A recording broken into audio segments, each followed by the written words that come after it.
Hi guys, how you doing? You're watching 1700. My name's Dylan, and today with me I have Seattle Fix. G'day guys, how you doing? Hello. Hello. That's good. So guys, I'm curious. Seattle Fix has been going on for a few years now. It's been going like since maybe before 2011 or something. So tell me, where did it begin? Began a very long time ago. It sort of started like my sort of side project. Started writing, sort of bedroom producing, which is pretty popular now these days, and just wanted to be able to play it all live. And obviously, one person being able to play all these instruments, a little bit difficult.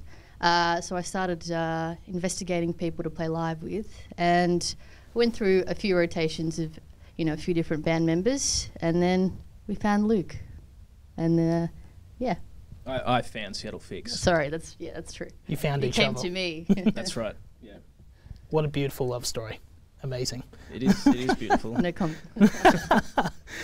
So Seattle Fix, like the name's really cool, love it. But it kind of like when I first heard it, I thought, oh, this sounds like a post-grunge band or something like that, like something out of like, Seattle or like that sort of sound associated with it. So where did that name come from? Definitely not the grungy sound that you're looking for. No, I don't think there's really a correlation to the city at all, of the sound. I mean, everybody knows the great music that comes out of that city. So I guess it's in a way it's sort of just reflecting how the strong musical influences from that city has helped me in my upbringing. But nothing to do with grunge. Fair enough. Very soft. I think the complete opposite. It just sounds cool. Yeah. Sounds cool. Yeah. Name. Nice ring. No, I like it. Cool.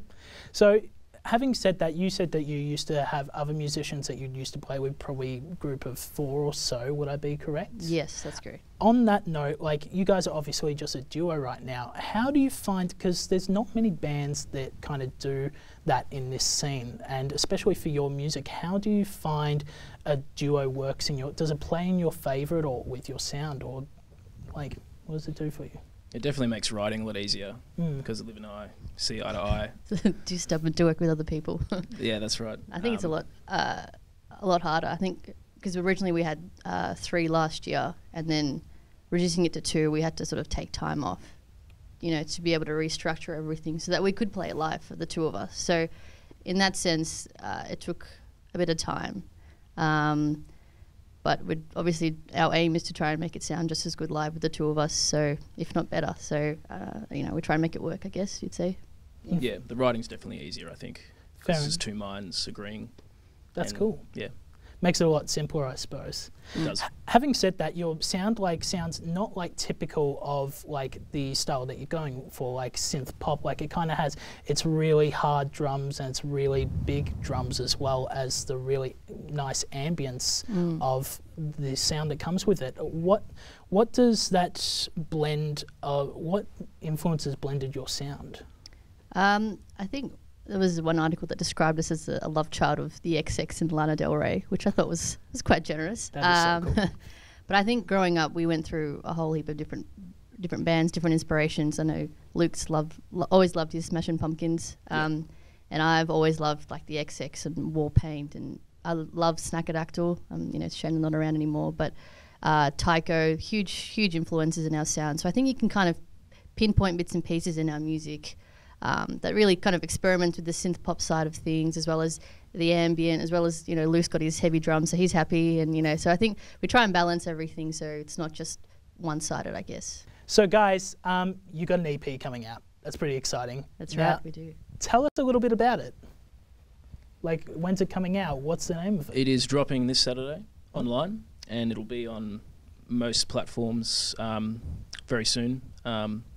Yeah, we're really excited. It's called Teddybear. Yeah. Luke, would you like to explain the story behind Teddybear? Teddybear was the name we gave to an old song. I think that's on. Is it on first EP? Yeah. I can't even remember. Yeah, but yeah, that was Flare, which is on the original of the first EP. But it was sort of our nickname. But it sort of symbolises, more than just a song on the old EP, That's I think. right. Yeah, it's just sort of, Teddy Bear. It sort of stills, reminiscent of childhood and adolescence. So So we're still a young band, and Yeah. there's more to come. That's right. Sort of like new beginnings, I guess. Yeah. That's cool. Fluffy beginnings. Wow. And having said that, you've obviously just been in the studio over the last few months. With that being said, do you find with your sound in particular that there's a lot of room to experiment in the studio and kind of challenge your sound or even manipulate it more? I think definitely. I think there's a strong focus on the post-production stuff. I mean, I may have an addiction with reverb. It's probably unhealthy the way I go about that sort of stuff. But I think I go in there knowing exactly the kind of sound that I want to come out with. But I'm definitely open to experimenting, and I think that depending on where you go, there's different opportunities to sort of experiment with different effects. So we definitely went pretty hard on that, I think. Nice.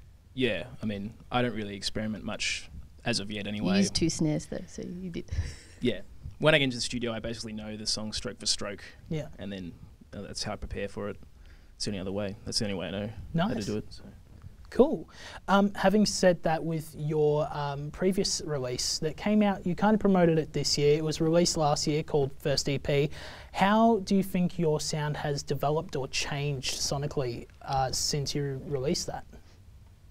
I would say that I think the first EP was just sort of like initial sort of dipping, in the sort of music world, see what's out there, just have something as sort of a groundwork to sort of work with, and then build ourselves up. I guess that's the dream. So I think in comparison, this Teddybear EP definitely, I think we're a lot more proud of it, and I think we've matured a lot. A lot has happened, personally and as a band as well. So I think we've evolved a lot more. So hopefully that's reflected in the music, and hopefully it sounds better. That's it's just different. I think maybe that's the better way to describe it.